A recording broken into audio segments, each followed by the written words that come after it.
Many players avoid contact and any type of physicality when attacking the basket, not knowing they're missing out on one of the most powerful badges in 2K. Today we're going to examine the BlowBy badge and how it helps you score and how you can use it in different ways. I'm JerseyMate93 and this is the BlowBy badge guide.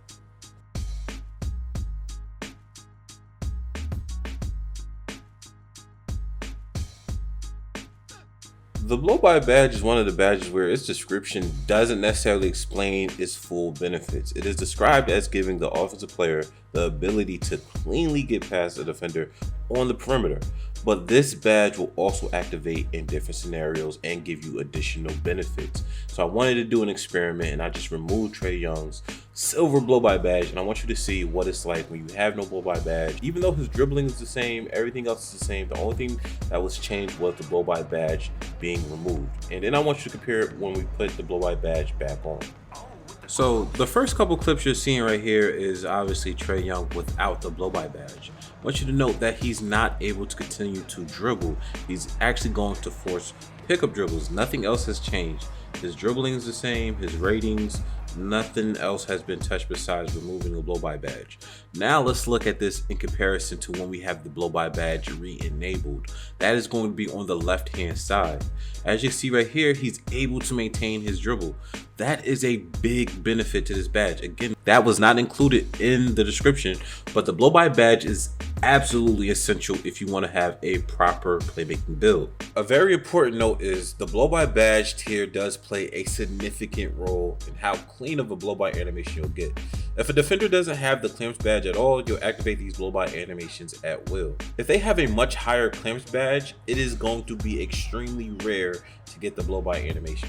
And this is a prime example of what I'm talking about when you use the BlowBy badge versus somebody who has a much higher clamps badge. Jordan Clarkson has a bronze BlowBy badge while Herb Jones has a gold clamps. If you are going to make a build, obviously you need to have a higher BlowBy badge. Gold, silver, and Hall of Fame are typically going to be the tiers that you're going to face against really good defenders in the competitive modes. The other thing I have to point out is that if you see a defender is cold, you will activate more BlowBy animations, or if they're fatigued, you will also activate more BlowBy animations, even if they're an elite lock. So how do we get the clean BlowBy animations on really good defenders? Honestly, if you can just get past them without any type of contact, take that opportunity. You want to always try to make the defender move from side to side. That is a big reason why in my on-ball defense tutorial, I teach to not move side to side. But as you're seeing right here, if you can get the defender on your hip, that is going to activate the BlowBy animation, the hand swipe, which is what you're seeing right there with Kyrie Irving. So always read and react, try to get the defender to bite on your fake. So when you see that you're doing a size up move, if you see that they shift with you, go opposite. It's pretty simple, but it can be difficult because again, a lot of people don't really know how to fight through contact, but I'm going to teach you that later on in this video. Okay, so let's finally transition to when should we use the BlowBy badge or how we should try to activate it. So the first scenario where you should try to activate the BlowBy badge is going to be when you're being crowded with a live dribble, as you're seeing right here with LeBron against Desmond Bane. If you see the defender is trying to crowd you, you want to lightly use the left stick and walk towards him. Once you activate this shield dribble animation that you're seeing right here, you're going to get that dip, that lower in the shoulder animation, and that is going to give you a nice speed boost towards the rim. So I really want to drive this point home. I covered this in my on-ball defense video that you should check out after this video, but look at this example right here with Jordan. Nothing, no dribble move, nothing special, no secret combination, just a nice clean triple threat sweep through. That is how powerful the BlowBy badge is in NBA 2K24. The next situation where you can activate a BlowBy animation very easily is going to be in transition against a backpedaling defender. But if you save your turbo, you can use your blowout dribble to actually get you a speed boost, and that's going to activate a BlowBy animation. All right, the last situation that's going to give you an easy BlowBy animation is going to be when a bigger or slower player is switched on you. They usually don't have clamps on, so this is going to be a perfect opportunity for you to keep it simple, get them to move from left to right just a little bit, and you'll easily trigger a BlowBy animation. Those are the basic ways you can get an easy BlowBy animation. However, we are not done. Now we're going to actually go into the secret of this badge. The secret of this badge, as we showed earlier, was the fact that you can keep a live dribble during body ups. Now I'm going to show you how you can weaponize those body ups, and this is going to be the game changer, I believe, for a lot of players, because what is kind of normalized in 2K is once you experience a little bit of contact when you're dribbling, you reset, you bring the basketball out, and then you try to get the defender to move left or right. But we don't really see a lot of players knowing how to seek out contact and a fight through that contact. But we are here right now with next gen NBA 2K, and I'm going to show you how you can use that. So let's actually talk about how to do this. I want you to pay attention to Zach LaVine on this play. So as you see right here, we're bringing the basketball up, and I'm going to move the left stick towards the right, but I'm going to steer it towards the rim, and that's going to give me the blow-by animation while I'm able to maintain my dribble, and I'm able to swing it back out for an open three. This is just a very simple example of how knowing how to fight through contact can really improve your offensive game.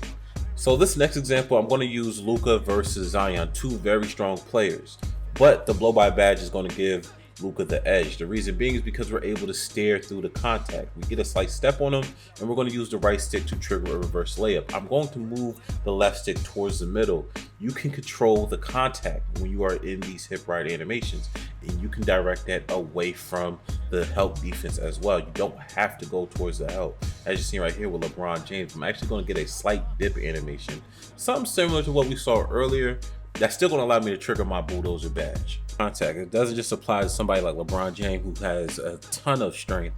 It also could apply for somebody like Shea, because again, this is tied to the blow-by badge.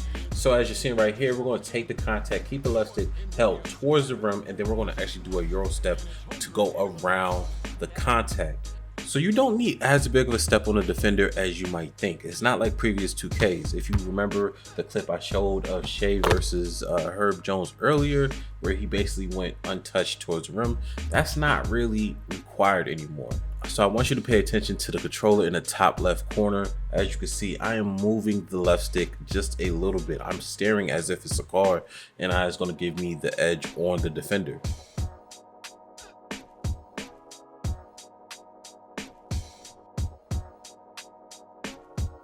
So let's see how this works online versus a human opponent.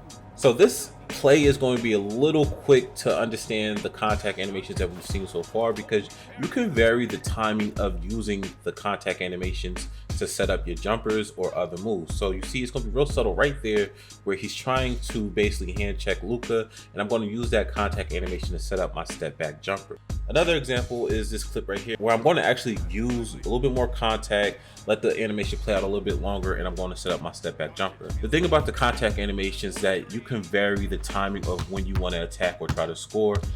Any step back jumper or hop jumper works very well with this technique, and you will create a lot of space. Here's an example right here with Kyrie Irving on Zion Williamson. So hopefully you guys enjoyed this video. I'm JerseyMe93. Make sure you hit that like button as well as subscribe, and follow me on Twitter so you can stay up to date with what is dropping next. If you guys haven't already, make sure that you check out my last video, or one of my more important videos, which is the right stick badge. I also have a whole badge guide playlist for you guys in the description box below. Peace. In this past community day event, NBA 2K developer